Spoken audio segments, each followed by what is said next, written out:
Obrigado a vocês aí pela participação em nossa primeira live aí enquanto BWA, né? Para quem não conhece ainda, para quem não me conhece, eu sou o André, sou sócio da BWA Natal, antiga conta auditoria, ainda um pouco atual. A BWA é um projeto da gente, de 4 empresas de contabilidade, conta auditoria, a MG Auditoria, Contabilidade Recife, cujo Pedro é sócio representante aqui agora no ato, a CF Contabilidade do Rio de Janeiro e a Audi Planos também do Rio de Janeiro. O foco da gente foi se unir para conseguir entregar mais valor, melhores experiências, melhores resultados para vocês de maneira muito sucinta. Mas vamos para frente, que o foco de hoje aqui não é para a gente falar da gente, mas sim falar do que está acontecendo hoje no Brasil, como é que a gente está discutindo um pouco sobre como a gente pode estar saindo um pouco desses problemas do coronavírus, muita coisa que a gente não conseguia mapear, não conseguia pensar, e a gente criou uma pauta para discutir aqui com vocês e vamos começar pelos impostos, né? Acho que deve ter muita gente aí do Simples. Pedrão, se apresenta aí, faz as honras e já começa falando aí do diferimento do Simples, é uma medida de uma semana atrás, mas já vamos conversando sobre isso. Perfeito. Para quem não me conhece, eu sou Pedro Barros, agora BWA Recife, né? Estamos juntos aí nesse projeto, como o André falou, para a gente poder conseguir entregar cada vez mais valor aí para as empresas. E aí, essa junção e essa união dessas empresas aí é para dar mais força e trazer cada vez mais solução e cada vez mais valor aí para os nossos clientes. E aí, vamos começar aí falando um pouco sobre o Simples Nacional, né? O Simples Nacional, semana passada saiu uma medida aí do governo, justamente postergando o prazo de pagamento desse Simples Nacional dos períodos das competências março, abril e maio, com seus vencimentos em abril, maio e junho, respectivamente. Então, assim, a primeira pergunta aí que a gente vem é usar esse benefício ou não, né? Então, assim, a gente sabe que o planejamento de cada empresa tem que ser cuidado tem que ser analisado com muito cuidado, mas como a gente recomenda, esse momento é um momento muito importante da gente analisar o caixa e ver o que é que faz sentido para vocês. Então, assim, essa questão de postergar o pagamento do Simples Nacional é um benefício agora para ser utilizado no curto prazo, que o governo de fato anunciou, e assim, a gente avaliar o caixa. O que a gente está orientando fortemente aos clientes é o seguinte: é um momento de apertar os cintos, né?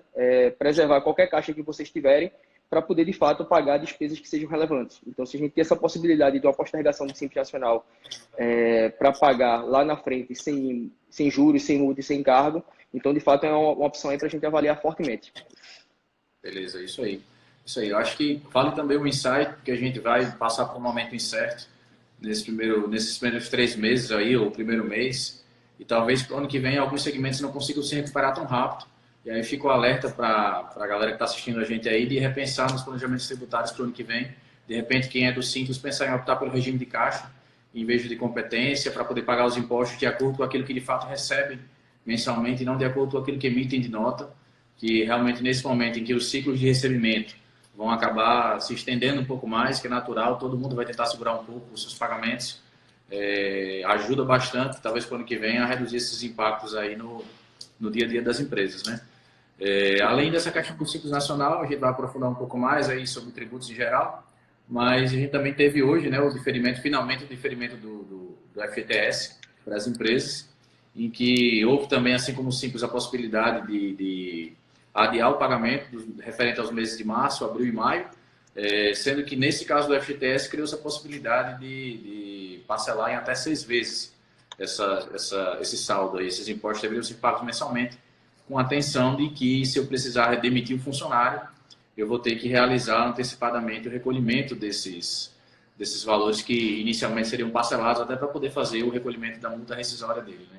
Então essa é uma regra que veio lá junto, e aí novamente a gente reitera sobre a necessidade de refletir se de fato vale a pena, se de fato não vale a pena, e o valer a pena ou não valer a pena vai pesar tanto do fluxo de caixa de hoje, da disponibilidade de caixa que a empresa tenha também, lá na frente, se isso vai impactar, se acredita que no teu negócio a demanda está reprimida e vai voltar mais forte, vai voltar o dobro, o triplo ou não, tudo isso que vai impactar nessa decisão de hoje, né?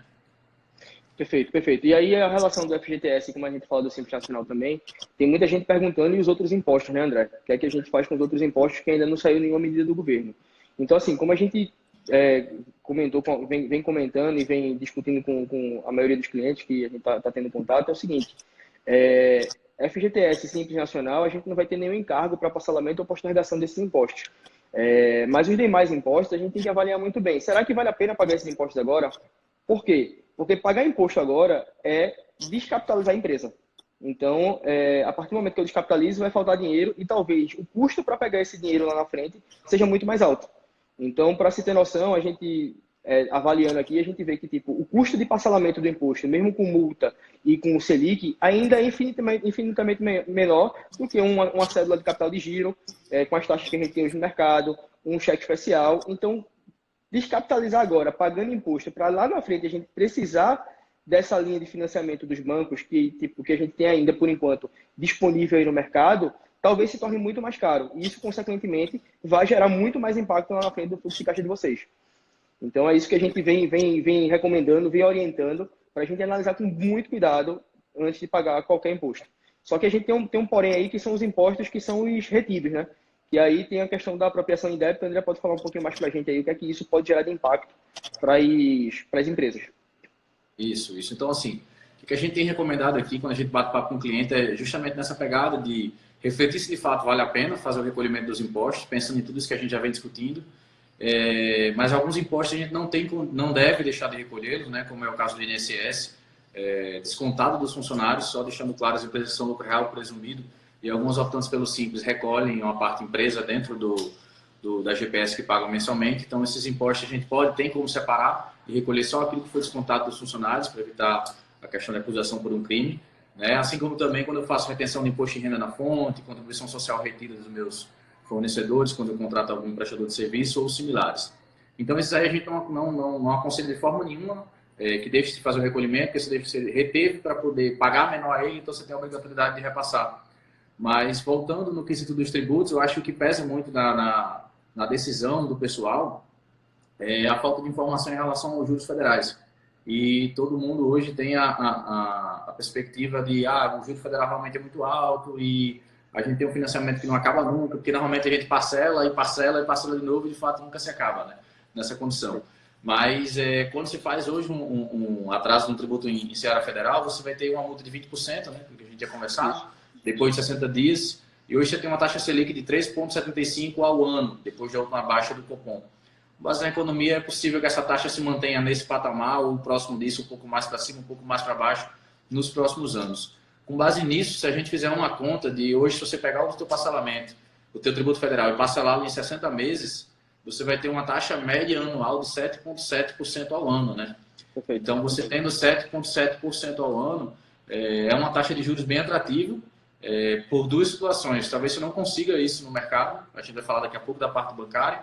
Talvez você não tenha esse crédito no mercado também, né? Então, deve-se avaliar também sobre essa perspectiva, falando de tributos federais, deixando claro que a gente aqui não está incentivando ninguém a não pagar tributo, mas a gente está esclarecendo como é que a coisa funciona para que vocês possam também se planejar nesse momento tão difícil, né? E aí a gente tem as perspectivas estaduais e municipais. E como é que está em Pernambuco aí, entendeu? Como é que o governo está se manifestando? Como é que está a prefeitura? Rapaz, o governo de Pernambuco se pronunciou que não ia prorrogar nem a obrigação acessória, nem a obrigação principal. Então, ele se pronunciou que, de fato, o governo não ia abrir mão dessa arrecadação. E até, assim, uma coisa absurda aí, que assim, eu acho que é bom externar isso para todo mundo que está escutando a gente. Que uma coisa absurda que o governo fez foi abrir uma conta para poder pedir colaboração dos cidadãos aqui de Pernambuco, para poder ajudar nesse momento difícil o governo. Então, acho que é uma coisa bem esdrúxula que a gente vem vendo aqui em Pernambuco. E, assim, de fato, o governo não está analisando o contexto. A gente sabe também que a situação é difícil para todo mundo e principalmente para as empresas, né? Nesse momento, para poder manter os empregos, manter a turma empregada, para poder essa economia, mesmo retraída, continuar girando. Então, Pernambuco, por enquanto, não abriu mão de nada. A Prefeitura do Recife, como a gestão é a mesma, também está seguindo a mesma linha. Então, por enquanto, não abriram mão de nada. Como é que está aí, Natal? Aqui também ninguém abriu mão de nada. Os únicos decretos são para fechar estabelecimentos e ficam travados ou limitados a isso. A gente até entende que, eu acredito que os órgãos municipais, a prefeitura e o estado, eles não irão abrir mão das suas arrecadações, nem no curto espaço de tempo, até porque ele já não tem hoje uma capacidade financeira muito bacana, né? Então, acredito que eles não vão conseguir fazer esse tipo de situação. E aí a gente entra num dilema. Federal a gente falou, a gente tem outras medidas federais aí também que são em relação à questão de cobrança, a gente vai detalhar elas mais na sequência, né?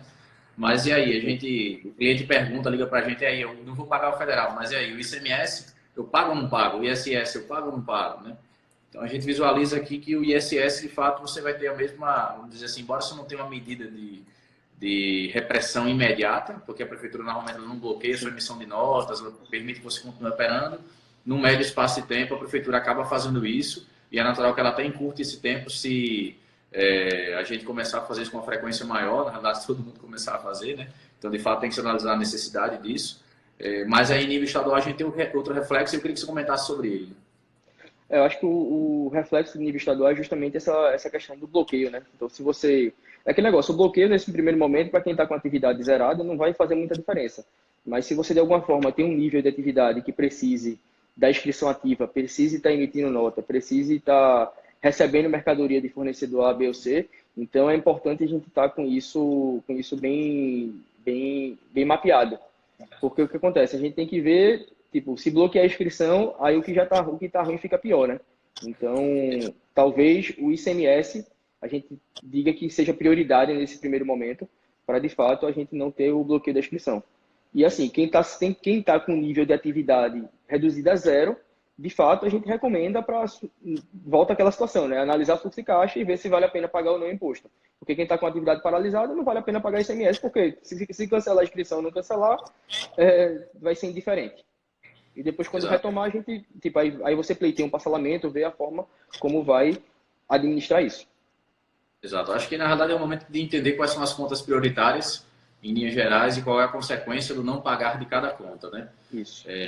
Em termos federais, a gente teve duas medidas, uma portaria da PGFN, da Procuradoria da Fazenda Nacional, no caso, né, que são débitos que já estejam em dívida ativa, até para esclarecer para o público aí da gente. E a gente também tem uma portaria que está para sair, a gente já teve acesso aí com esse WhatsApp rolando para tudo lá, mas ainda não foi publicado no Diário Oficial da União, mas que as duas têm o mesmo teor, que é aqui ambos os órgãos, tanto a Receita Federal como a Procuradoria, vão estar suspendendo os prazos para extinguir parcelamentos. Então, quem tem parcelamento federal vigente, eles não vão fazer o procedimento de extinção do parcelamento, que normalmente é a regra geral. É quando você tem aí três meses, 3 parcelas em aberto, subsequentes ou não. Então, eles não vão estar aí fazendo esse procedimento de exclusão. Para quem está com execução fiscal também, esses processos da Justiça Federal, eles estão também com os prazos suspensos em relação a isso. Então, talvez seja o momento de reavaliar junto com o grupo das empresas, quem está com o recurso bloqueado, revisar esses planejamentos aí, o que está acontecendo. E também entender que vai ter uma alternativa de você conseguir passar 3 meses se não pagou o parcelamento, não pagou o tributo. A gente também teve a prorrogação do vencimento das certidões negativas e também a dispensa, já entrando na questão bancária, né? Então faz sentido avaliar e saber que, pelo menos no âmbito federal, a gente teve um alívio nessa perspectiva, como também estava sendo muito comum a inscrição no SPC, Serasa e cartório. Nesse período também vai ficar suspenso, tá? Durante 90 dias, a Receita Federal ou a PGFN não vão estar mandando para cartório essas cobranças, e isso aí pode ser também um alívio para esse período mais apertado, né? Não, perfeito. Então, vamos falar um pouco agora da questão do banco, né? Vai lá, Pedro. Basicamente, na parte bancária, a gente teve algumas medidas anunciadas que o governo vai injetar capital nos bancos, tipo a redução dos empréstimos, dos depósitos compulsórios dos bancos. Isso vai ajudar a injetar um pouco mais de dinheiro disponível para empréstimo nos bancos. E o que a gente tem aí são 2 anúncios importantes aí em relação aos bancos. Primeiro é a Febraban, que se posicionou em relação à prorrogação das parcelas que vão vencer de empréstimos e financiamentos nos próximos 60 dias. E outro ponto importante que teve foi a questão das operações envolvendo o BNDES, que a gente teve algumas concessões aí pelo BNDES de prorrogações de financiamentos e empréstimos com recurso BNDES. Então, é importante a gente estar bem atento para não confundir os dois recursos, para a gente não pensar que tudo está enquadrado no pacote de medidas do BNDES. Exato. É importante esclarecer isso para o público em geral, porque A gente até recebeu algumas ligações de clientes já preocupados, porque nem o gerente do banco está sabendo da operação. Primeiramente, a gente precisa esclarecer que assim, a notícia está saindo na mídia mais rápido que a normatização da coisa está acontecendo. Então, os bancos publicaram, a FEBRABAN, que é a Federação dos Bancos, publicou a prorrogação por 60 dias.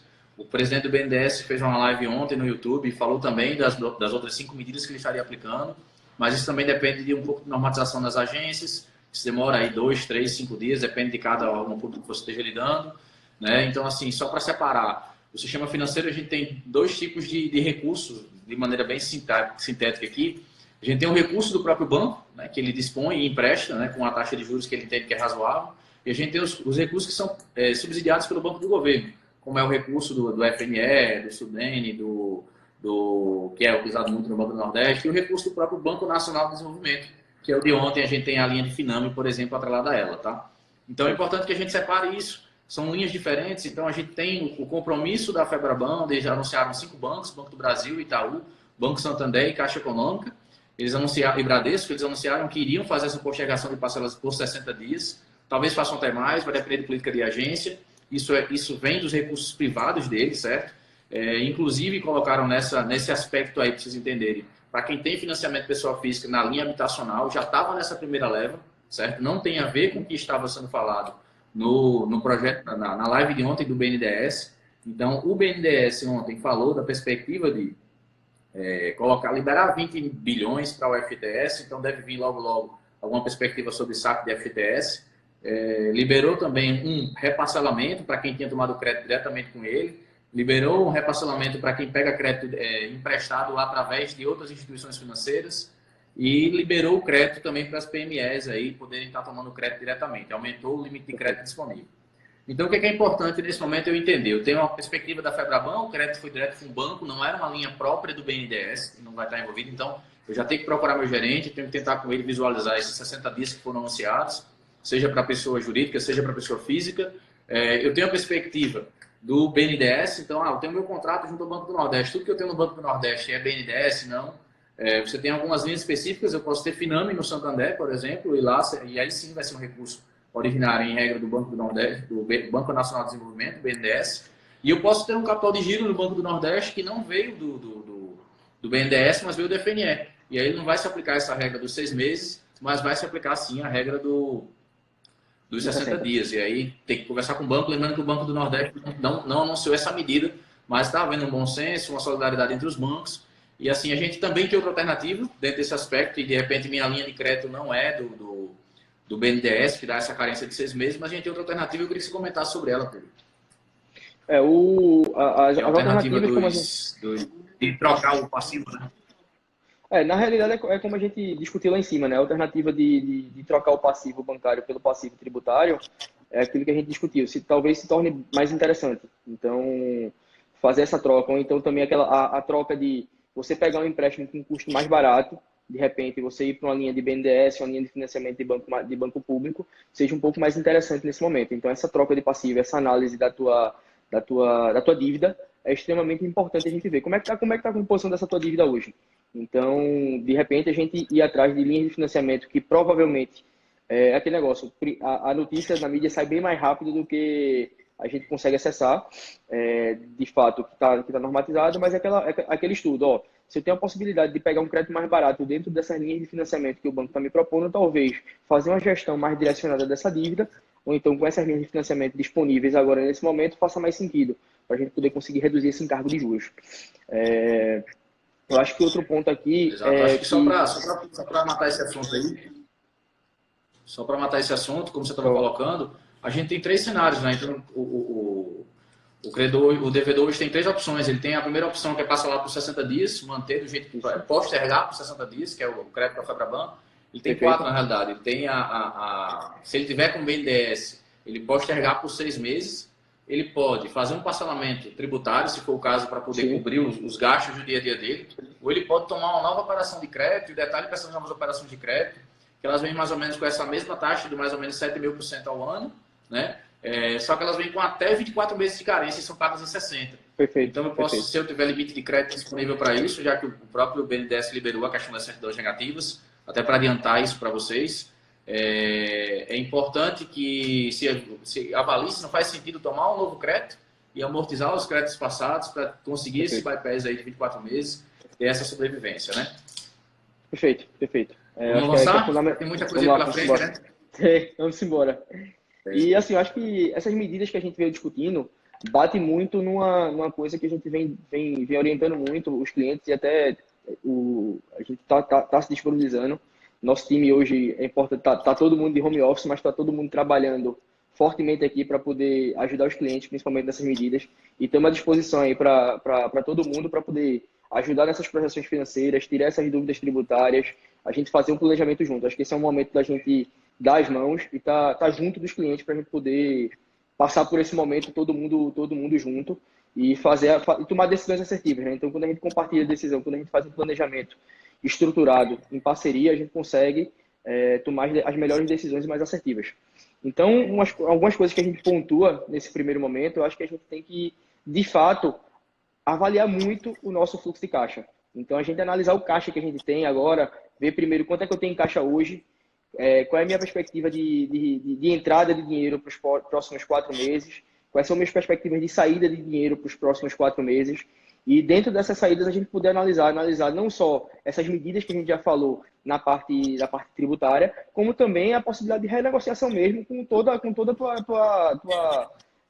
teus credores, né? Analisar a tua carteira de fornecedores, ver quem é prioritário, quem não é, ver quais são as despesas que não são essenciais para o teu negócio agora nesse primeiro momento, porque naturalmente, com a redução de demanda, provavelmente vai ter uma redução das despesas que estão atreladas a essa demanda, então a gente analisar isso bem aprofundado para a gente poder avaliar e saber o que é que a gente pode cortar. Eu acho que esse é o momento da gente fazer uma gestão, é um momento que convida a gente a olhar bem para as nossas finanças. Então, algumas pessoas ficam perguntando qual é a previsão de receita que eu vou fazer, quanto é que meu negócio vai encolher. Então, assim, tem empresas que estão tendendo a zero a receita, isso já é fato. Então, muitas empresas já estão com essa receita lá embaixo, zerada. Então, aí é fazer um planejamento de contingenciamento mesmo, saber o que é que vai pagar primeiro, o que é que não vai pagar e começar a negociar isso. Outras têm receitas caindo de cerca de 30% a 70%. Então, vai ter que ajustar essa operação nesse momento para poder essa queda de receita. Então, eu acho que uma coisa que a gente tem que fazer muito fortemente é fazer essa gestão de entrada e saída de dinheiro. Até para a gente saber qual é a melhor linha de crédito para tomar, qual é o crédito que eu posso tomar, onde é que eu vou postergar, se eu postergo impulso, se eu não postergo, por quanto tempo eu postergo, como é que vai ficar essa gestão mesmo do meu custo, da minha despesa dentro da minha empresa. Então, assim, a gente recomenda que, tipo, todo o dinheiro que puder ser preservado nesse momento, que ele seja preservado, que de fato a gente foque no que de fato é essencial para a gente poder sobreviver. Na realidade, a gente tá com aquele negócio, a gente tá com um cilindro de oxigênio nas costas e esse cilindro a gente pode ter um tempo curto de acabar. O que é que tu acha aí, André? Não, concordo contigo. Eu acho que só antes de continuar, eu queria deixar logo um recado para a galera. Eu estou vendo muita pergunta. Pessoal, fiquem tranquilos. A gente talvez não consiga responder as perguntas de vocês aqui, porque a gente tem um tempo para essa live. Ainda tem o outro convidado, o Rodrigo, que vai chegar aí já para estar com a gente. Mas a gente deixou nas páginas da gente, da conta autoria da MG, tem um canal da gente do WhatsApp para vocês poderem mandar as dúvidas para a gente vai poder estar apoiando vocês, esclarecendo as dúvidas que vocês tiverem aqui. Beleza? Mas voltando para o nosso assunto, o que a gente tem aqui em relação a essa questão de reestruturar? A gente tem falado aqui que, de fato, é isso que você colocou, a gente tem que pensar em prever realmente receita, porque tem casos que não vai dar, então a gente aqui, por exemplo, o que é que está a receita provável, o que é receita pouco provável, ou a receita totalmente improvável, e aí qual vai ser o meu cenário com base nisso, e quais são as despesas que eu vou ter que já começar a mitigá-las, porque se eu tenho essa perspectiva de curto prazo, eu vou ter que trazer um capital próprio ou de terceiros para poder sustentar esse período, que seja 1 mês ou 2 meses, até que a coisa meio que normalize dentro daquela perspectiva, e aí fazer esse trabalho mensalmente, porque cada mês você vai ter que ter uma nova perspectiva, ou semanalmente, de acordo com as notícias do governo, para a gente poder se reestruturar. Mas acho que uma coisa também que é fundamental, que pode ajudar bastante nisso, e a gente tem tido essa pegada também, conversando com os nossos colaboradores a respeito disso, que é repensar as nossas despesas também pessoais. Eu acho que tem hoje uma mistura muito grande, principalmente das PMEs, o meu resultado é o resultado da empresa e vice-versa. Então, a gente vai passar talvez por momentos um pouco mais difíceis e aí a gente precisa rever como é que tá os gastos pessoais, o que é que a gente também pode, não só postergar de aluguel na nossa empresa, de contas que podem ser parceladas, que podem ser diferidas, que vão ficar ou que podem ser anuladas, mas o que é que eu posso fazer isso também na minha casa? E acho que nesse momento toda a economia ela vai ser muito importante e é importante demais que todo mundo de fato olhe, faça esse trabalho e que os próprios colaboradores das empresas que também estão nessa pegada tentem levar isso para suas casas, porque de fato a gente não sabe qual é o tamanho do impacto disso ainda, enquanto o governo não apresenta todas as medidas cabíveis para isso. Então, é necessário fazer esse planejamento de receita, reavaliar constantemente, tentar encaixar um capital para isso, e aí a gente entra também na parte que dói bastante, que é a parte dos funcionários. Né? Eu queria que você falasse aí um pouco da experiência que você tem tratado com os clientes, o que é que você recomenda. O cenário do trabalhista é o mais crítico que a gente vem tratando com os clientes, porque é aquele negócio, né? A gente tem cliente que está com zero de operação. E aí, talvez o cara não consiga não consiga nem pagar a folha do próximo mês. Então, esse é o cenário de algumas empresas. Outras empresas, assim, vão conseguir manter algum nível de receita, mas é uma coisa que a gente vai ter que avaliar com muito cuidado, até porque é um momento muito, muito, muito delicado, é um momento que essas medidas, esses impactos têm que ser muito bem planejados e a gente tentar preservar. Acho que acho que todo o planejamento financeiro que a gente vem fazendo e vem trocando ideia com o cliente, muita gente está com uma preocupação muito grande em relação aos funcionários, né? De preservar pelo menos esse nível de renda que uma parte dessa renda que os funcionários têm hoje é fundamental, porque senão vai parar tudo, vai travar tudo e provavelmente não se tenha mais um time lá na frente. Então, acho que adotar as medidas que a gente vai discutir mais à frente da MP tem que ser avaliado com muito cuidado, caso a caso. Também tem que ser avaliado a condição que cada empresa tem, o caixa que tem disponível para poder adotar essas medidas, porque também não adianta você trabalhar, focar, tentar manter o máximo da empregabilidade, mas também talvez isso represente, de fato, um problema muito sério para o teu negócio de sustentabilidade. Então, o que a gente vem vendo é aquele negócio. Talvez, de repente, a gente tentar adotar medidas que a gente consiga atender todo mundo de uma forma equilibrada. E talvez, em algumas empresas, falte dinheiro mesmo para poder pagar as contas básicas que são os funcionários nesse momento. E aí, André, o que é que tu acha desse ponto? Não, com certeza, eu acho que a gente tem que ter vamos dizer assim, humanização para poder fazer o tratamento com o nosso time, porque a gente também tem que ter a consciência de que esse momento vai passar, mais cedo ou mais tarde, e aí, principalmente nas PMEs, o que gera muito a força de vendas, a força do atendimento, a força do relacionamento está toda no nosso time, né? E aí, se você não consegue ter um acolhimento, porque está todo mundo preocupado, ninguém queria estar numa situação como essa, nenhum empresário queria estar demitindo, ou tendo que demitir abruptamente, tendo carga de receita, mas é uma situação que de fato merece uma atenção, merece um tratamento de fato de acolhimento. A gente tem recomendado também esclarecer outras questões de utilidade pública, fiz um financiamento, como é que o funcionário pode fazer isso. Então, isso que a gente está levando aqui não é só para as empresas, mas para todo o time da gente, para todo mundo que estiver ouvindo, espalhe essas informações, acho que isso é útil, porque tem muita notícia que não é divulgada da maneira correta. Acho que talvez o governo também tenha pecado um pouco em relação a apresentar as medidas ao mesmo tempo. Hoje ele veio com aquela medida que a gente vai tratar já já da suspensão dos contratos, depois disse que não vai mais suspender, e já tinha prometido que ia ter um seguro-emprego, e aí não apresentou nada. E isso acaba gerando um nível de tensão em toda a sociedade de maneira bem relevante, né? Mas de maneira mais pragmática, o que a gente tem aconselhado de imediato, até por essa falta de informação do próprio governo, que o pessoal acaba colocando inicialmente de férias, né, o time, de férias coletivas até com a medida de hoje, e aí aguarda um pouquinho, alguns dias, para ver como é que essas medidas vão se consolidar e a gente ter uma outra atitude um pouco mais assertiva em relação a essa questão dos colaboradores. Tá? E aí eu queria fechar essa parte, eu queria ver se você quer fazer um resumão de pontos aqui em relação a essa parte mais de estruturação financeira da operação, para a gente chamar o nosso convidado. Não, perfeito. Em relação à estruturação financeira, eu acho que é muito disso. A gente vai tá junto com vocês, estamos à disposição para poder fazer esse planejamento junto. E já levantar esses pontos é importante. Eu acho que outro ponto também que a gente está vendo muito aí uma possibilidade da gente poder analisar até o próprio modelo de negócio da gente. Então, analisar se é possível. Claro que tem atividades que não é possível reinventar o modelo de negócio, porque o modelo de negócio é um modelo muito padrãozinho, então é impossível reinventar isso. Mas até às vezes a gente avaliar. Então, a gente está vendo que, tipo, bares e restaurantes, muita gente ainda está conseguindo fazer vendas por aplicativo, algumas atividades de serviço estão conseguindo gerar um pouco mais de valor para os clientes, está próximo, tá gerando conteúdo, tá trabalhando bem com isso. E assim, até fazer uma análise para dentro. Eu acho que esse é um momento não só de planejamento financeiro, mas também de olhar muito para dentro do negócio. A gente ver se, tipo, analisar a operação, ver o que a gente consegue otimizar nesse momento, se todos esses custos são necessários até para um momento de retomada, porque isso pode ser um momento muito importante para a gente sair desse processo mais forte.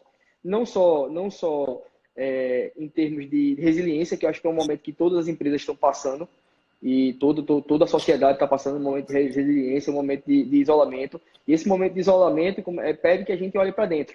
Olhe para dentro de casa, olhe para dentro da empresa, olhe para dentro e olhe para todo esse contexto da gente. Então, acho que o principal ponto aí é a gente avaliar não só essa parte financeira, não só a medida, mas a gente avaliar, inclusive, o nosso modelo de negócio, a nossa necessidade de processo, se os processos que a gente tem são excessivos, se gera muito custo desnecessário para a empresa.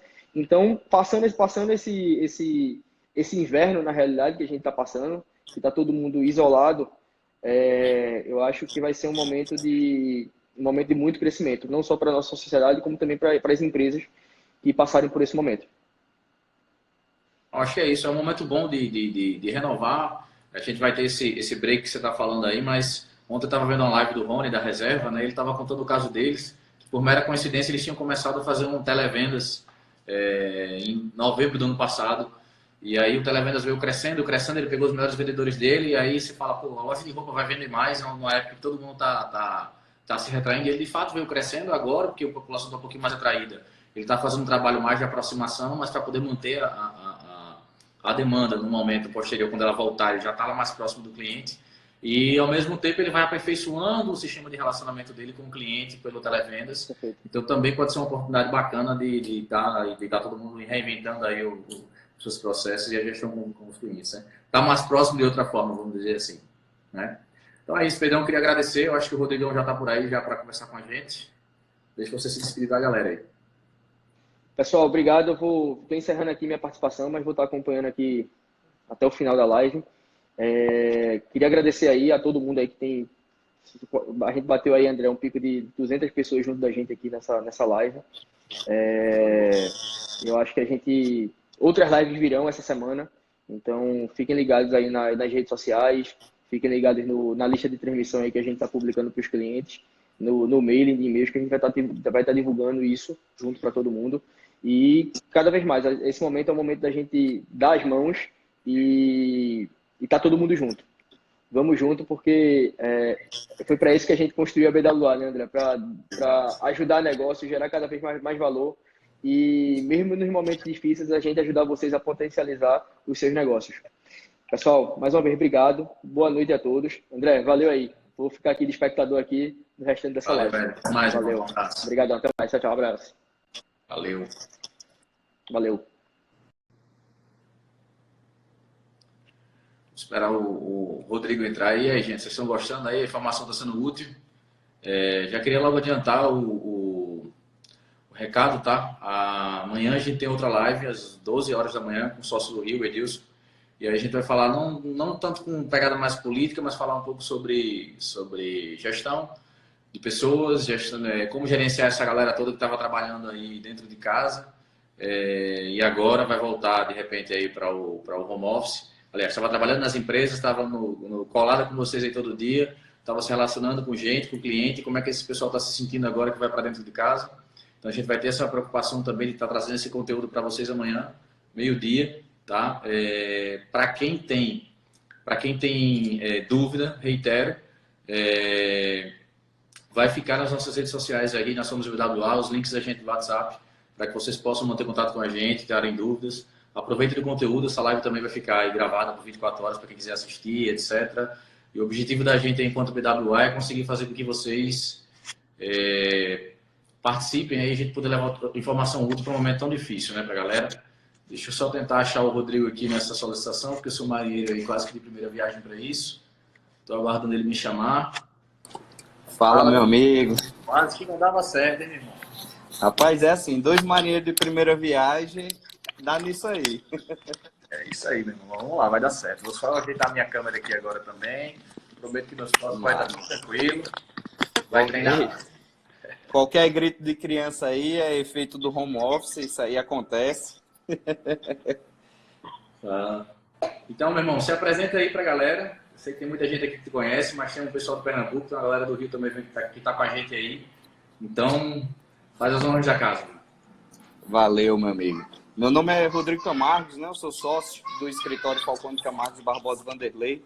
A gente tem atuação hoje nacional, sempre voltado para empresas e empresários e, naturalmente, se tem empresa, tem funcionário, então nossa equipe trabalhista é muito forte. Temos selos de reconhecimento nacional e estamos aqui contribuindo com esse home office, tentando trazer um pouco de conteúdo, um pouco de calma e, ao mesmo tempo, de informação útil, porque a gente está trabalhando hoje com a contra-informação, né? Tem muita informação que chega que sequer está aprovada, sequer está valendo, e a gente tem que trabalhar para falar, não é bem assim, isso aí que postaram ainda não existe, apesar de ministros, presidente, filho de presidente ter dito que isso vai acontecer, ainda não existe no mundo jurídico, você não pode aplicar. Então, hoje a dificuldade é essa. E até quando antemão, ele disse que não tem depois, né? Tá com muito eco aí, eu tô vendo aqui. Não, tá tranquilo, tá tranquilo. Digo, até quando a gente tem a certeza legislativa, o presidente vai lá no Twitter e diz que não é mais. Né?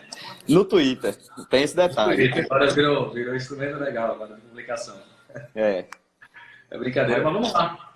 Vamos lá. Vou começar com essa bomba aqui, porque o problema da interpretação literal, às vezes, da norma que vem mal organizada, mal elaborada, é a dor de cabeça que ela pode causar, ainda mais um povo tão criativo como o brasileiro, né? E a gente teve hoje na MP 970 já colocando lá que tudo que for negociado individualmente sobrepõe qualquer legislação trabalhista e desde que não fira a Constituição. E o que você me diz aí dessa norma? A galera pode sentir a respeito disso? Diz aí. A gente costuma dizer assim, mais ou menos, né? Porque hoje mesmo a gente teve um debate muito interessante de legislações específicas, como, por exemplo, a de doméstica. Se o que você decidisse ou se a MP valeria por completo para a doméstica, que tem uma lei específica, e se é mais específica, em tese, ela tem uma validade superior. Então, a gente está enfrentando aí um conflito de normas sui generis, que realmente é novo, né? É decreto, é medida provisória, é tudo vindo de uma vez só. Mas o que temos orientado é tenham cuidado, certo? Como você disse, a criatividade de alguns, inclusive assessores, né, jurídicos, contabilistas, enfim, seja de que profissão for, eles têm sugerido escabrosidades aí que mais para frente vai chegar uma demanda trabalhista. Tanto é que a própria ANATRA, assim que saiu a medida provisória, já bateu em um artigo, foi lá pelo Twitter, derrubaram, então, por causa disso. Porque a forma que foi escrito, como você disse, dá a entender assim, o que eu combinar aqui, eu assino no guardanapo e está valendo e pronto. O resto não importa. Não é bem assim.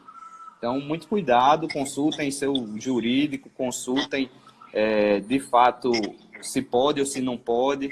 Falem com os contadores como fazer. Eu vi, né, na live antes o pessoal perguntando, mas como eu operacionalizo isso no e-social?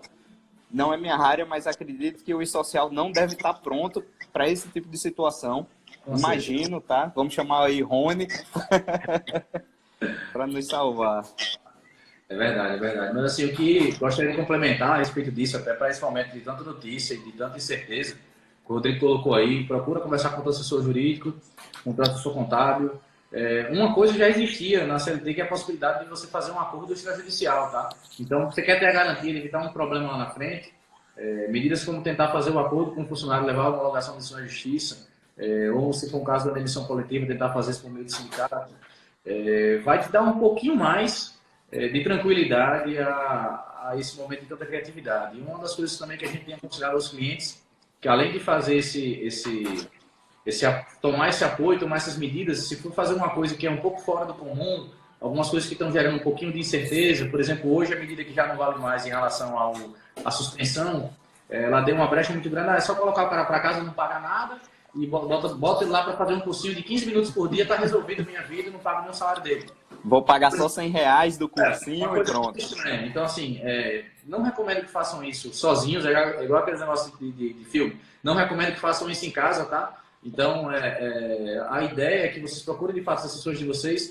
Como é um momento de união, então procurem as associações, as classes de vocês, as associações de classe. Procurem fazer um movimento desse em coletivo, ou seja, juntando as assessorias jurídicas de todos, para tentar convergir numa ideia só. Dizer, cara, se a gente for fazer isso aqui, se é para colocar todo mundo para casa e ficar 10 minutos de curso por dia, vamos fazer todo mundo junto, porque pelo menos a gente teve uma interpretação só, vamos todo mundo defender a mesma ideia, e é isso. Não estou dizendo que tem que ser, mas é uma sugestão que a gente dá, pode ajudar bastante a evitar esse tipo de dor de cabeça lá na frente, né? E aí, sem dúvida. Desse tópico, a gente queria entrar já na MP mesmo de hoje, falar um pouco sobre o teletrabalho. Eu queria ouvir o que é que você aconselha, como é que era antes, como é que está agora, e aí? A MP facilitou o teletrabalho, isso aí não temos dúvida, né? A gente tinha um workshop que ministrávamos em conjunto, que boa parte dele, e o nome dele é Possibilidade de Redução de Custos com a Reforma Trabalhista, boa parte dele envolvia teletrabalho, que as exigências, por exemplo, vinha com situação de você treinar a pessoa que está indo para o teletrabalho em formas de ergonomia para não trabalhar numa rede com computador e tinha que fazer esse treinamento periodicamente. Isso, né, deixou de existir temporariamente, foi flexibilizado. Com relação ao comum acordo, apenas 48 horas você já pode migrar esse cidadão para o teletrabalho. Questão dos periféricos, do computador, do que ele vai precisar para se ativar de casa, vai ocorrer uma situação de negociação também, da empresa poder fornecer isso, se não tiver como negociar para que ele use o dele. Então, ficou bem flexível. Todos esses temas que a gente vai tratar aqui, a gente já lançou agora, não sei, talvez esteja até online, no nosso Instagram, uma arte para cada um desses temas, explicando o que eu estou falando aqui. Então, vale a pena ir lá conferir.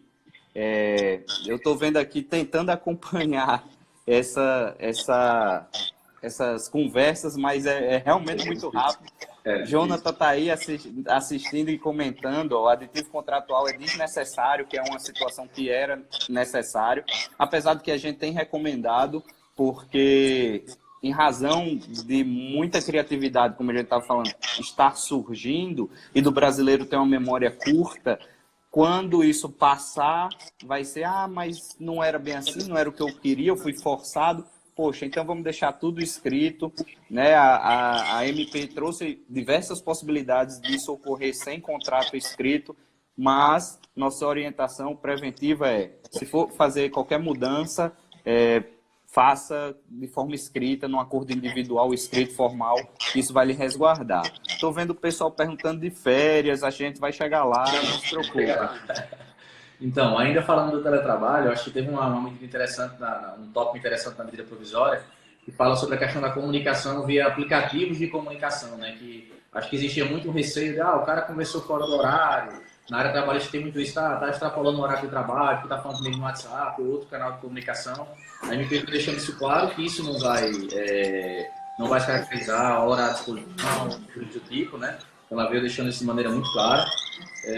Mas outros aspectos também que eu trago aí já mais práticos no campo de legislação para colocar essa galera para casa, além da documentação que o Rodrigo comentou, fazer o contrato, acho que vale a pena também pensarem aí como é que vocês vão levar esses equipamentos, se forem na empresa, para cada um dos colaboradores, se vocês têm seguro para deixar esses equipamentos lá, pode sofrer não só furto, roubo, mas dano elétrico também.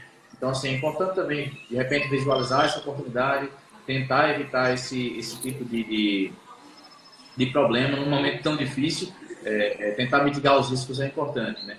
Não só isso, acrescentando ainda um documento, é você dizer quais são os aparelhos que você está fornecendo, em que estado eles estão. Então, se você vai dar um mouse, um monitor, de quantas polegadas, qual a marca, tudo isso aí faz parte desse documento, porque é o que eu disse. Às vezes você vai demitir esse cidadão e ele ainda está em teletrabalho, e você vai pedir o que você emprestou de volta. Vai ficar aquela, pô, fiz tudo na correria, desesperado, o que foi que eu emprestei mesmo? Então, essa organização, esse planejamento, esse resguardo vai lhe servir no futuro. Vai lhe tomar um pouco mais de tempo agora, porque você está naquela angústia, né, de fazer o quanto antes para reduzir seu custo, mas futuramente vai valer a pena.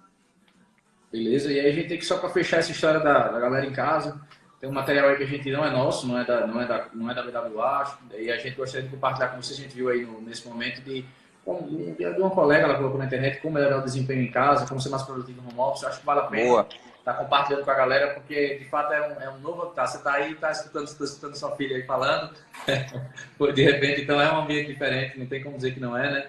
Então a gente tem que de fato criar meios para conseguir ser bem produtivo, tá? Vamos chegando lá agora, está chegando na hora boa, né? Banco de horas e férias. Vamos lá. Então vamos começar com o banco de horas, o pessoal está ansioso pelas férias, mas a facilidade é extrema. Assim, é o sonho de todo empregador que tem um banco de horas tão elástico. O que mudou? Antigamente, né? Antigamente é ótimo, até ontem. A gente podia fazer o banco de horas com 2 limitadores. Se fosse individual, empresa e funcionário, você chegaria até 6 meses para essa compensação. E por acordo ou convenção coletiva, você podia estender até 1 ano. A medida provisória já traz essa possibilidade de você fazer isso individualmente e até 1 ano e 6 meses. O que significa isso? Principalmente eu vou pegar aqui varejo, que é quem está mais nervoso. O shopping está fechado. Você tem poucas opções. Vai ser as férias, vai ser compensar quem tinha hora extra e quem não tinha vai entrar nesse banco de horas, vai ficar negativo, para quando você retornar às operações, usufruir desse banco de horas. E 1 ano e meio, querendo ou não, a gente sabe que pode não ser o suficiente para uma recuperação, mas é um tempo razoável. Então, basicamente, acho que é isso, essa facilidade que ficou o banco de horas, e esse tempo mais elástico e a possibilidade de fazer individualmente. Vamos lá. Um adendo aí nessa interpretação, Rodrigo. Concordo com tudo que você colocou. O que eu vislumbrei de oportunidade a nível de fluxo de caixa aí, data vênia toda a interpretação equivocada, tá bom?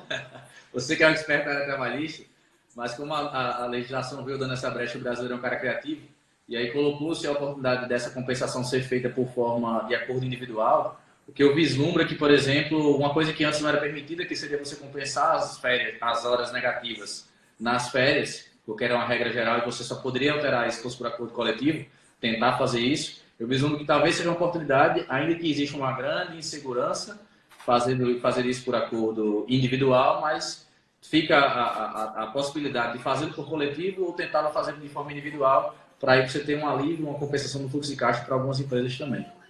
Entendeu? Em relação aos pagamentos. Entendi. Eu estou vendo algumas perguntas aqui, que acho que está um pouco ligado a isso. Eu vou responder aqui. A Droaldo fez uma pergunta. Quem não tem banco de horas pode fazer acordo? Sim, é isso que a MP trouxe. Se você não tem banco de horas, se sua convenção coletiva, inclusive, não permite que você faça, a MP quebra isso e permite que você individualmente, ou seja, empresa e colaborador ou colaboradores, vai fazer esse acordo individual e formalizar seu banco de horas e poder usufruir por 18 meses. Antecipação de feriados. Tá na lista isso, André? Para a gente falar? Não, tá na lista não, mas a gente pode colocar junto do banco de horas e vai seguindo. Vamos embora. Pronto, então, Michele perguntou ali, e feriados?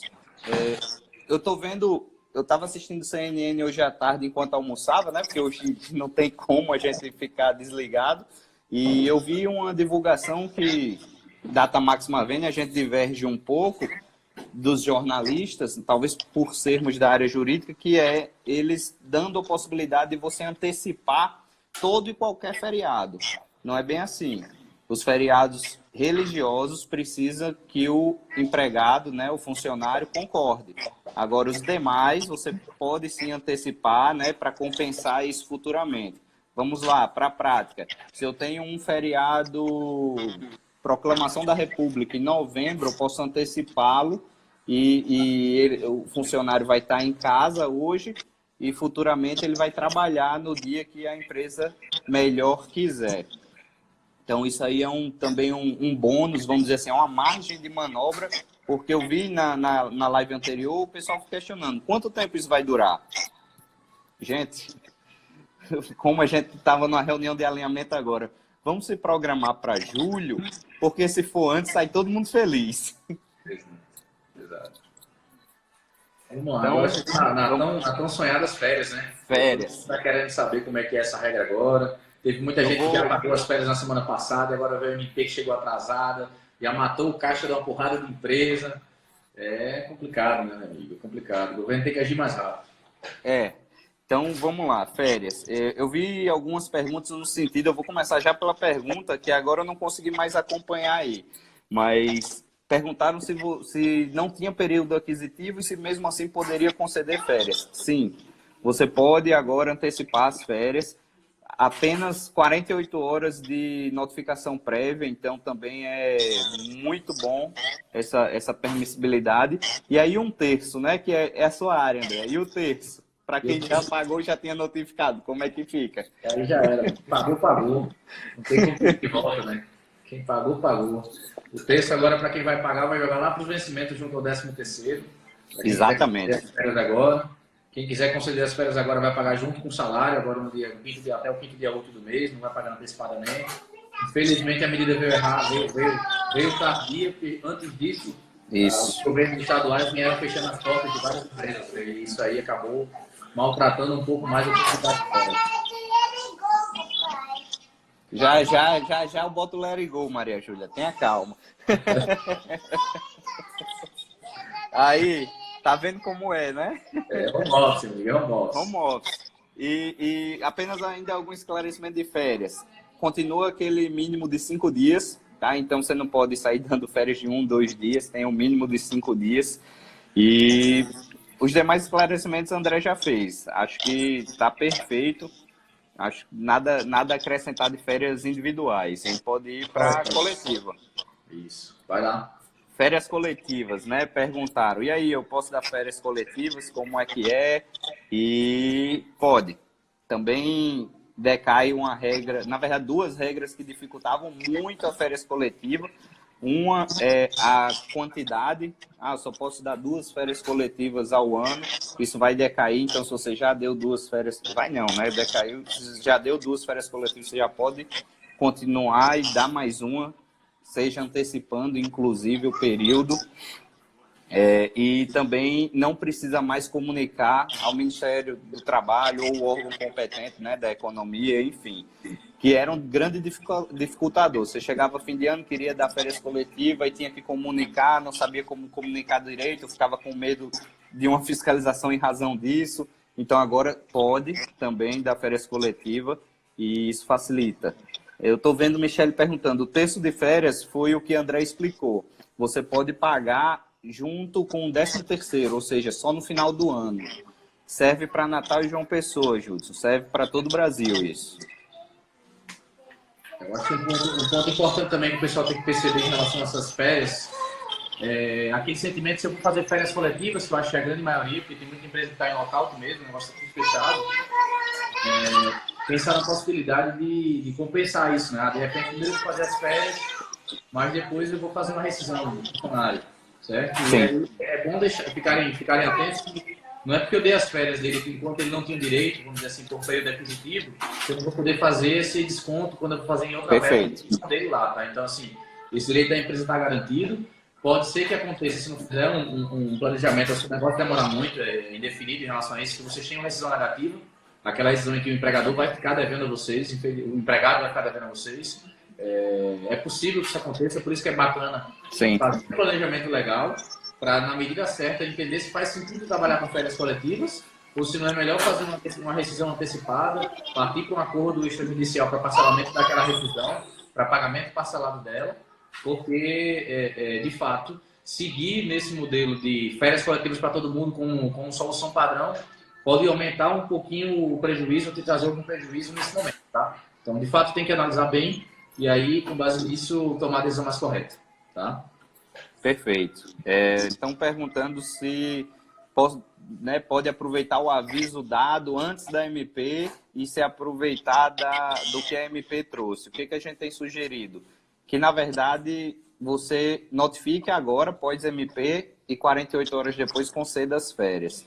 É mais uma posição conservadora, né? Não é uma regra, enfim, porque pode ser que todos entendam que se você avisou na quinta-feira, as 48 horas foram cumpridas e, portanto, você aproveita apenas o benefício de 1/3. Mas é aquela coisa, como é que você informou? Você informou que ia pagar o terço ou não? Então, revoga aquele e comunica um novo com o formato já da MP. Eu não estou conseguindo acompanhar, não sei você, André, eu estou vendo só subindo aqui. Eu falei, é melhor a gente deixar os canais, vocês podem falar com a gente depois no direct, no Perfeito. canal da gente, tanto da BWA como da Falcone, a gente vai tentar responder o máximo de perguntas possíveis, tá? Mas é porque agora a gente não vai conseguir acompanhar e responder tudo, né? Beleza. Um tópico que vem aí, quero discutir um pouco sobre o que foi suspenso hoje. Acho que todo mundo já sabe que não dá para ser mais, mas eu gostaria de comentar um pouco sobre o que pode vir por aí, né?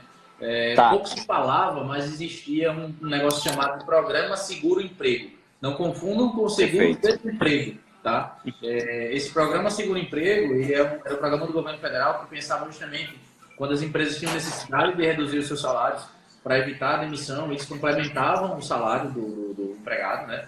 E aí a empresa pagava, salvo engano, 60 e o governo 40, era o custo, não lembro os percentuais exatos, mas que eu acredito que eles devem estar tentando reagir com esse mesmo programa, né? Que o Rodrigo, a gente estava até conversando mais cedo sobre isso hoje, de maneira que quando você optava por esse programa de seguro-emprego, você tinha a obrigatoriedade de manter o funcionário na tua empresa por um período de 1 a 2 anos, ele ganhar estabilidade, entendeu? Então, assim, a gente tem que ter muita cautela, claro que a gente vai estar falando sobre isso nos próximos lives aí também, mas ter cuidado com o que vai vir por aí em relação a isso. Mas queria que o Rodrigo falasse um pouco sobre essa perspectiva também, falar sobre outras alternativas de rescisão, a questão do caso fortuito, por exemplo, aí, de redução de salário, de extinção de estabelecimento. Queria que você detalhasse um pouco, porque também é uma alternativa para gerenciar o fluxo. Hoje tem loja que, por exemplo, não tem uma perspectiva de fato de retorno e aí vai ter que de fato rescindir, porque vai ser a alternativa mais barata, enfim, eu vi. Aí até porque tem estabelecimento que também estava em vias de fechar e quem estava fechando já para ir para outro negócio, pode usar isso como alternativa. Tá. São muitos temas aí que você abordou. Vamos começar pelas expectativas. Já o filho do presidente e alguns ministros da economia já se posicionaram que vem algo muito parecido realmente com o que você mencionou, que se houver redução proporcional hoje, com a situação de calamidade, você pode fazer alguma situação de 25% de redução e essa garantia, em tese, do restante, se for menor que o mínimo, seria complementado pelo governo, né? Pode ser que isso venha a ser flexibilizado mais, como estavam especulando 50%, 60%? Pode.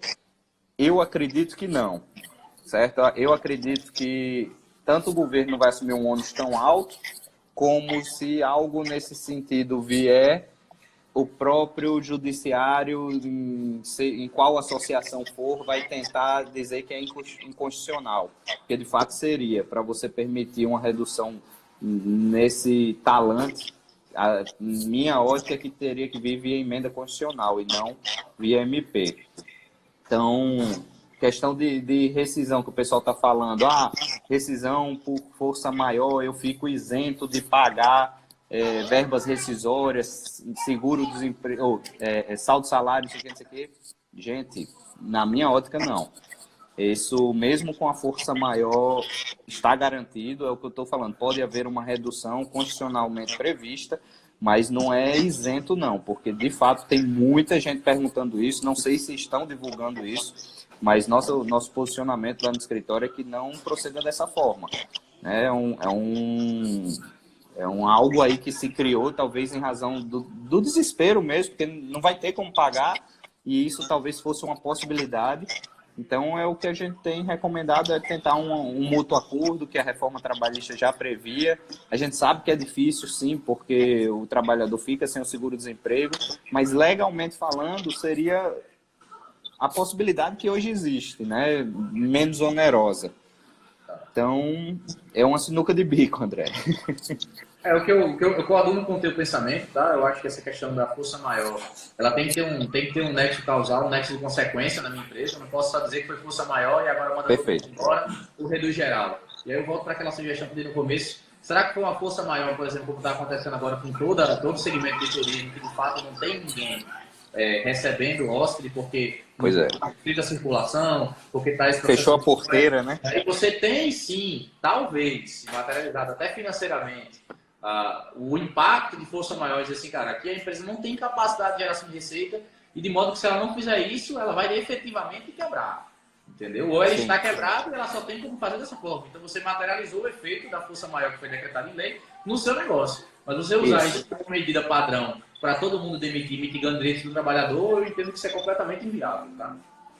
Eu concordo. São conflitantes, né? As normas, o direito fundamental está lá e você trazer a força maior para quebrar isso, ela tem que, né, ter o nexo. E mesmo tendo o nexo, ela não pode ser absoluta ao ponto de você derrubar uma cláusula pétrea. Enfim, é uma discussão jurídica e doutrinária. Nosso posicionamento é esse. Por enquanto, a gente não vê como se isentar de alguma verba rescisória por causa da situação. Beleza. Vamos evoluir aqui, a gente está chegando pertinho do fim já. Vamos. Falar um pouco sobre os exames, como é que ficaram as regras dos exames aí agora, que está uma confusão também, né? Não sei se está uma confusão. A gente, né, se debruçou um pouco. Até agradeço aí a Luaninha, nossa colaboradora responsável pelas postagens que estão no Instagram. A gente teve que se dividir hoje, metade, aliás, 80% foi para atender os clientes e o restante ficou ali tentando realmente montar esse material. E o que se relativizou foram todos os exames, exceto o demissional, se não houver algum nos últimos, salvo engano, 120 dias. Deixa eu ver minha cola aqui.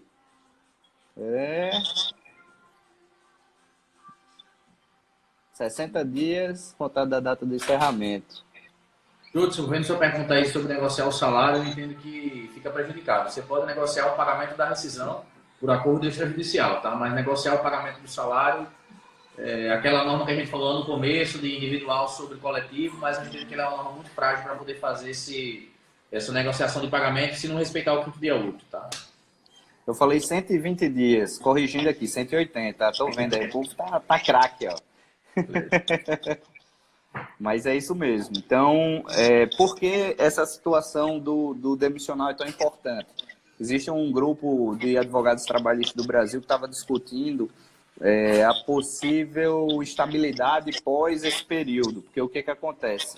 O demissional é um requisito formal e se você extingue esse requisito, você não sabe, por exemplo, se aquele colaborador está acometido por uma doença ocupacional, consequentemente, se ele tem ou não uma estabilidade.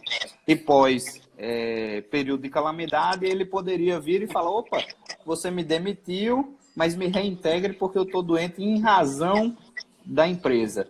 Então, isso é uma discussão que não vai acabar agora, está só começando.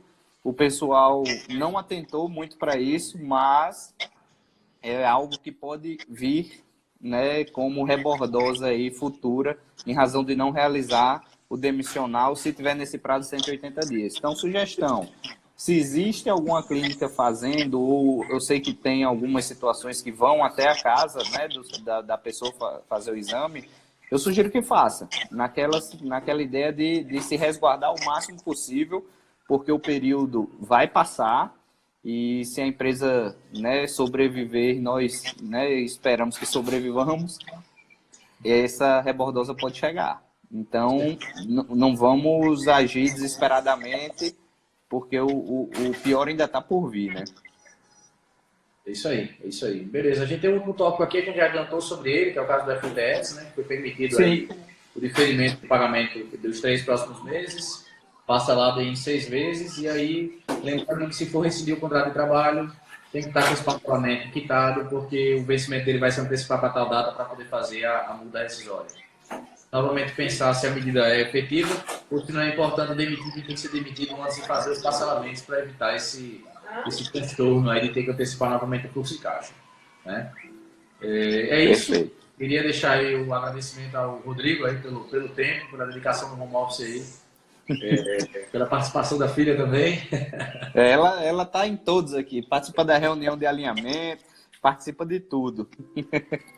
Beleza? Então é isso, gente. Queria agradecer também a audiência de vocês. Como eu falei, aí a gente vai ter mais uma live amanhã. 2, na realidade, vai ter uma ao meio-dia, focado nessa parte de desempenho, como melhorar o desempenho no home office, motivar com isso. Outra mais voltada para o negócio, para business no final do dia, talvez alguma coisa na área tributária, se tiver alguma novidade pertinente. Mas é isso, é mais para agradecer. Deixe as perguntas de vocês aí nos directs da gente. Tá? E obrigadão. Boa noite para vocês.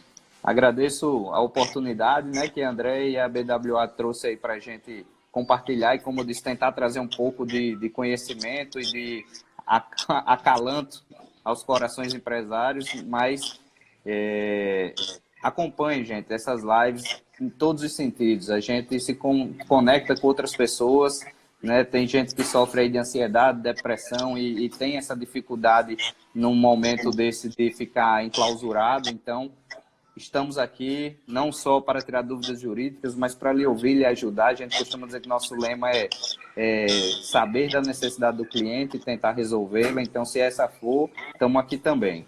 Obrigadão, André. Obrigado, BWA. Obrigado, plateia. Para uma primeira vez, acho que foi boa. Deu certo, deu certo. Valeu, galera. Boa noite. Valeu.